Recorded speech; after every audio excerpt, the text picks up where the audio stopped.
2, 3. Chris Evans. Oulala, Chris. Oulala. Christopher Robert Evans, né le 13 juin 1981 à Strawberry, Massachusetts, États-Unis. C'est après avoir abandonné ses études pour devenir maître nageur. Oh merde, j'aurais jamais l'occasion de me noyer alors. Que Chris décide de quitter sa ville natale pour New York, afin de tenter sa chance pour la comédie. Chris commence sa carrière à la télévision en 2000, avec le remake de la série Fugitive en 1963, où il incarnera le temps d'un épisode de la saison 1, Zach Lander. La même année, il sera dans la série Opposite Sex, mais cette fois-ci en rôle principal, Carrie Baston. Malheureusement, il durera qu'une seule saison, mais il fera quand même les 8 épisodes. L'année suivante, toujours dans une série, Boston Public, où il sera dans l'épisode 9, saison 1. C'est à partir de l'année 2001 qu'il met un pied au cinéma, avec un rôle principal dans la comédie Sex Academy, et dans le téléfilm Eastwick, où il sera le personnage Adams. En 2004, 2 films en tête d'affiche. Le premier où Chris va côtoyer Scarlett Johansson dans la comédie romantique Les Notes Parfaites. Scarlett Johansson est très appétissante quoi. Puis dans le deuxième où il sera dans la peau de Ryan dans le thriller Cellular. Alors les amis, n'hésitez pas à me mettre en commentaire si vous avez bien aimé ce film. Moi perso, je l'aime beaucoup. J'ai bien aimé le scénario et le concept du film. En 2005, il sera dans la peau de Brice Langley dans le drame des gens impitoyables. Et il sera également révélé internationalement dans la peau de la Torche Humaine dans le film d'action Les 4 Fantastiques, qui sortira également en jeu vidéo. Puis toujours en 2005 dans le film London. 2 ans après, on le retrouve dans le trailer science-fiction que j'aime beaucoup les amis, Sunshine. Alors déjà ce film, je le kiffe pour la bande son et pour les petites images subliminales qu'il a pu caler entre quelques plans. J'ai trouvé ça pas mal.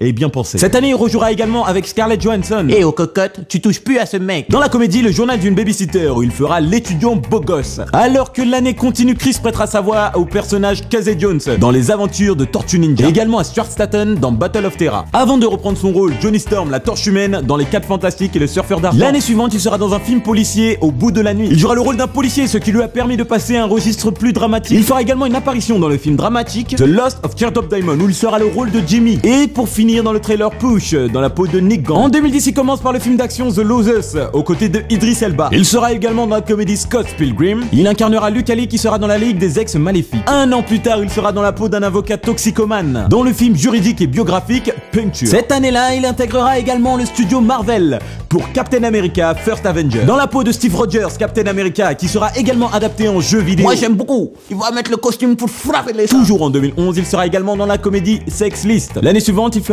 un blockbuster, Avengers, où il renfile son costume de Captain America. Je me rappelle, ce film, il faut trop les pirouettes cacahuètes. L'année suivante, il sera en tête d'affiche avec James Franco dans le film gangster The Iceman. Il sera également dans le film Snowpiercer, où il sera Curtis, le héros du film. Il fera également un léger caméo dans Thor, le monde du ténèbre, où Loki va se métamorphoser en Captain America. Costume qu'il va garder en 2014 pour le second volet de Captain America, le soldat de l'hiver. Alors le premier était pas ouf, mais le deuxième c'était un vrai mal. Il sera également le narrateur dans la comédie romantique Comment séduire une amie. Il réalisera également son premier film Before We Go, où il sera également l'acteur principal dedans. Il sera présenté au Festival international du film de Toronto en 2014. Il sera très mal reçu à la critique, mais sortira quand même en vidéo à la demande. Il sera encore dans la peau de Captain America, mais cette fois-ci pour le second volet des Avengers, rôle qui ne quittera plus jusqu'à fin 2016, car il fait un petit caméo dans le générique de fin de Ant-Man. Puis en 2016, dans le troisième volet, Captain America Civil War.